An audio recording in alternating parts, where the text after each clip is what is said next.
ಕಾಂತಾರ ನಂತರ PAN India star ಆಗಿರುವ ರಿಷಬ್ ಶೆಟ್ಟಿ ಅವರ ಹರಿಕತೆ ಅಲ್ಲ ಗಿರಿಕತೆ ಸಿನಿಮಾ ತೆಲುಗಿಗೆ ಡಬ್ ಆಗಿ ಬಿಡುಗಡೆಯಾಗ್ತಾ ಇದೆ.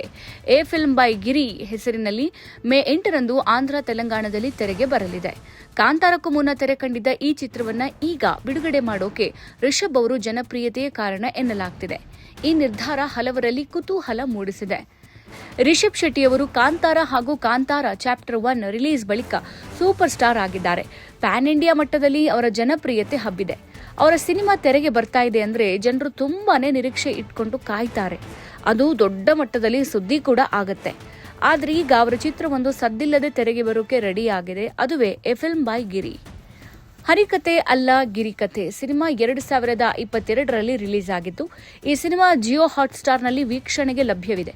ಇದು ಕಾಂತಾರ ರಿಲೀಸ್ಗೂ ಮೊದಲೇ ತೆರೆಗೆ ಬಂದ ಚಿತ್ರ. ಈ ಸಿನಿಮಾ ಸಾಧಾರಣ ಯಶಸ್ಸು ಕಂಡಿತ್ತು.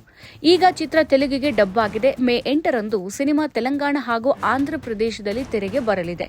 ಈ ನಿರ್ಧಾರವನ್ನ ಯಾಕೆ ತೆಗೆದುಕೊಳ್ಳಲಾಯಿತು ಅಂತ ಅನೇಕರು ಅಚ್ಚರಿ ಹೊರಹಾಕಿದ್ದಾರೆ. ಸದ್ಯ ಸಿನಿಮಾದ ಟ್ರೇಲರ್ ರಿಲೀಸ್ ಆಗಿದೆ.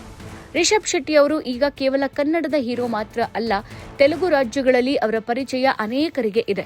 ಅವರು ಜೈ ಹನುಮಾನ್ ಸಿನಿಮಾದಲ್ಲಿ ನಾಯಕನಾಗಿ ನಟಿಸ್ತಾ ಇದ್ದಾರೆ.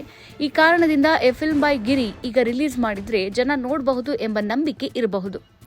ಕರಣ್ ಆನಂದ್ ಹಾಗೂ ಅನಿರುದ್ಧ ಮಹೇಶ್ ಅವರು ಹರಿಕತೆ ಅಲ್ಲ ಗಿರಿಕತೆ ಚಿತ್ರ ನಿರ್ದೇಶನ ಮಾಡಿದ್ದಾರೆ. ಗಿರಿಕೃಷ್ಣ ಕಥೆ ಬರೆದಿದ್ದು ರಿಷಬ್ ಶೆಟ್ಟಿ, ತಪಸ್ವಿನಿ ಪೂಣಚ್ಚ, ರಚನಾ ಇಂದರ್ ಮೊದಲಾದವರು ಸಿನಿಮಾದಲ್ಲಿ ನಟಿಸಿದ್ರು. ಸಂದೇಶ್ ಪ್ರೊಡಕ್ಷನ್ಸ್ ಹಾಗೂ ರಿಷಬ್ ಶೆಟ್ಟಿ ಫಿಲ್ಮ್ಸ್ ಇದನ್ನ ನಿರ್ಮಾಣ ಮಾಡಿತ್ತು. ಎಂಜಿ ಮೂವೀಸ್ ಬ್ಯಾನರ್ ಅಡಿಯಲ್ಲಿ ಅಚ್ಚಿ ಬಾಬು ಅನ್ನೋರು ಚಿತ್ರವನ್ನ ಡಬ್ ಮಾಡಿ ತೆಲುಗು ರಾಜ್ಯಗಳಲ್ಲಿ ರಿಲೀಸ್ ಮಾಡ್ತಾ ಇದ್ದಾರೆ.